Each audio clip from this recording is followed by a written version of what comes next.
যুক্তরাষ্ট্রের university of south ফ্লোরিডায় অধ্যয়নরত বাংলাদেশি দুই শিক্ষার্থী নিখোঁজ হয়েছেন বলে জানিয়েছে বিশ্ববিদ্যালয়টির পুলিশ বিভাগ। এনবিসি নিউজের প্রতিবেদনে এ তথ্য জানানো হয়েছে। প্রতিবেদনে বলা হয়েছে, ওই দুই শিক্ষার্থী হলেন জামিল লিমন ও নাহিদা এস বৃষ্টি। দুজনের বয়সই ২৭। ১৬ এপ্রিল তাদের সর্বশেষ দেখা যায় বলে জানিয়েছে কর্তৃপক্ষ। পুলিশ জানায়, ভূগোল, পরিবেশ বিজ্ঞান ও নীতিমালা বিষয়ে পিএইচডি করা লিমনকে ১৬ এপ্রিল সকাল ৯টার দিকে ফ্লোরিডার টাম্পায় তার বাসায় শেষবার দেখা যায়। এরপর থেকে তার সঙ্গে আর কোনো যোগাযোগ হয়নি। এ ঘটনায় হিলসবোরো কাউন্টি শেরিফস অফিস নিখোঁজের প্রতিবেদন নথিভুক্ত করেছে। অন্যদিকে রাসায়নিক প্রকৌশলের শিক্ষার্থী বৃষ্টিকে একই দিন সকাল ১০টার দিকে বিশ্ববিদ্যালয়ের ন্যাচারাল অ্যান্ড এনভায়রনমেন্টাল সায়েন্সেস ভবনে সর্বশেষ দেখা যায়।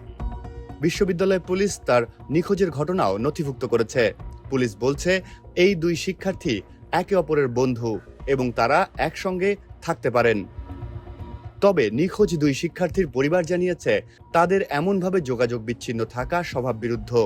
এ ঘটনায় এফবিআইকে তদন্তে যুক্ত করার অনুরোধ জানিয়েছে বাংলাদেশ দূতাবাস। একই সঙ্গে যুক্তরাষ্ট্রের অভিবাসন কর্তৃপক্ষ নিশ্চিত করেছে, নিখোঁজ দুইজন তাদের হেফাজতে নেই।